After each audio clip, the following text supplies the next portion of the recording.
monsieur. Excusez-moi, madame. Oui, monsieur? Excusez-moi, mais je crois que je me suis perdu. Vous alliez quelque part? Certainement. Peut-être. Mais je ne sais plus. Vous cherchiez quelque chose? Sans doute.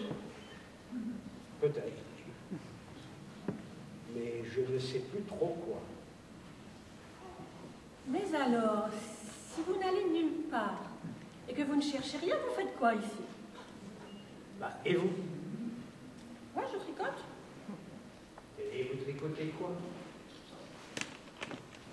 Je tricote. Mais pourquoi faire? Bah, pour tricoter. Et il y a longtemps? Longtemps quoi? Bah, que vous tricotez. J'ai toujours tricoté.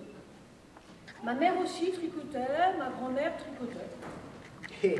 Et votre arrière-grand-mère? Aussi? Et vous avez une fille? Non, je n'ai qu'un fils. Et il tricote? Non, il voyage.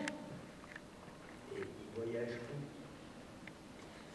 où? Oh, partout. Partout et nulle part. Ah, Bah oui, c'est comme ça. et ça lui a pris comment? Il a toujours été rêveur.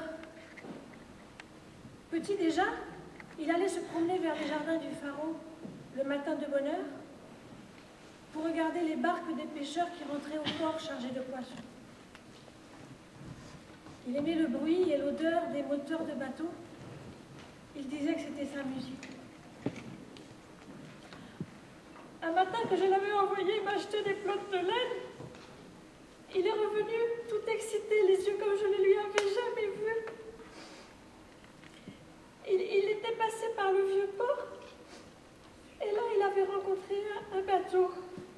Un bateau. Un de ces voiliers d'école avec des mâts et des voiles qui font pleurer les mères et les épouses. Et il est parti. Le soir même, il cherchait un homme d'équipage. Alors il a sorti une vieille valise.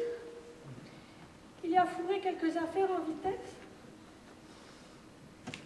Et 20 tours d'amour ont glissé vers le large sans se retourner. Je n'avais pas vu qu'il avait grandi. Moi aussi, je suis parti un jour. Sur un bateau? Sur un grand voilier. Et ma mère a pleuré. Et alors? Et alors, je suis parti quand même. Vous êtes revenu? Bien sûr que je suis revenu. Et alors? Ben, ma mère a encore pleuré, mais de joie, c'est tout. C'est la vocation des hommes de faire pleurer les femmes. Vous voulez du thé? Je veux bien. Je ne sais pas. Les garçons ont toujours envie de partir sur des grands bateaux. Sinon quoi? Ils montent sur leurs grands chevaux. C'est peut-être pour ça que des hommes sont allés un jour sur la Lune.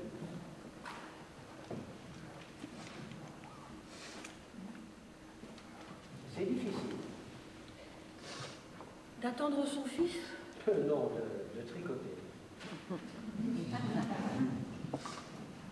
Oh, c'est comme tout, hein. Des jours oui, des jours non. Ouais. Quoi, oui? Bah oui, c'est comme tout. Et votre fils, il avait une amie, une fiancée? Il l'avait. Elle était comment? Elle est gentille. Ne dites pas qu'elle tricote elle aussi. Non, non. Elle vend du poisson sur le quai du port. Du poisson. Oui, sur le port. Mais dites-moi, Oui. cette petite fiancée, elle ne s'appellerait pas Fanny?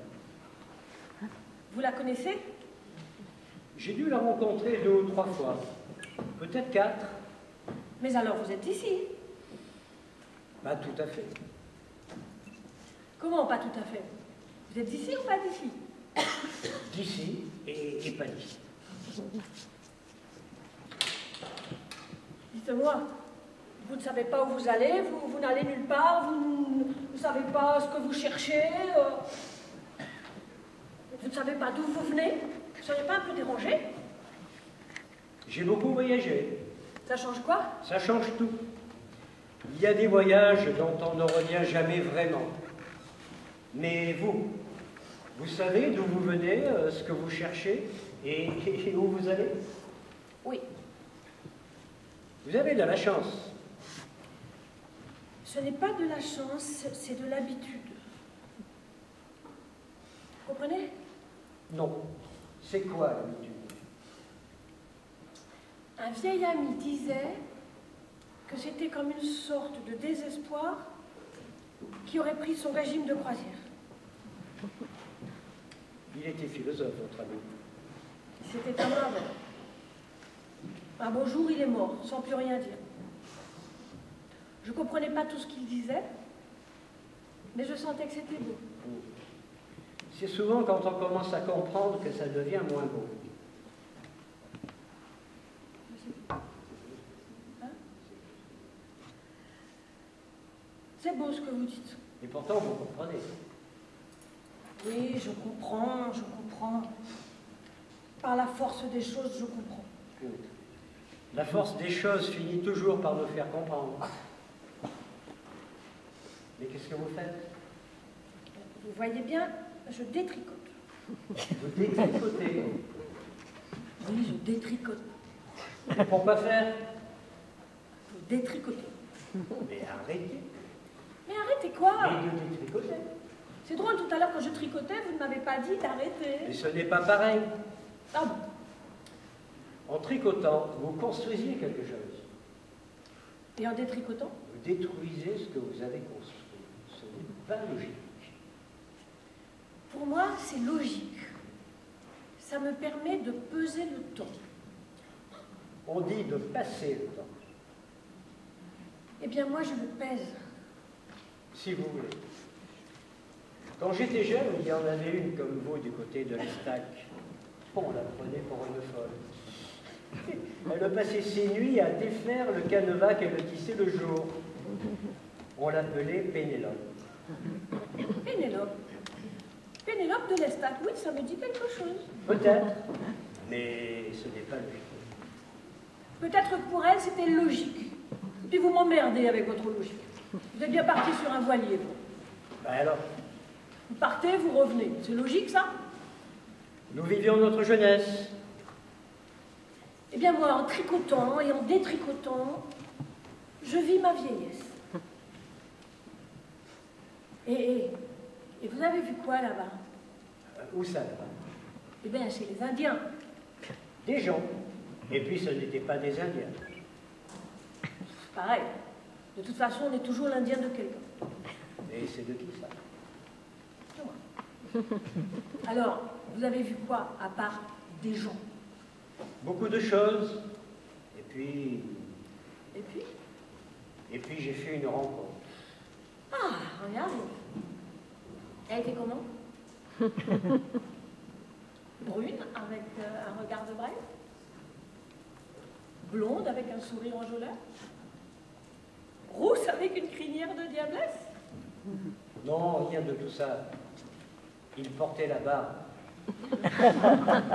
Ah bon, parce que vous... Non, mais non. C'est de Dieu dont il s'agit. Dieu.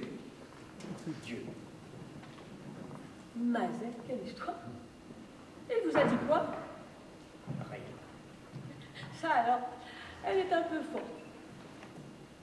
Vous embarquez sur un voilier pour aller au bout du monde, voir les Indiens. Vous y rencontrez Dieu, et il ne vous dit rien. Rien. Vous êtes sûr que c'était bien lui? Ben, il m'a souri avec l'amour. Ça, Non, mais je veux dire du vrai amour, de l'amour venu d'en haut, de l'intemporel.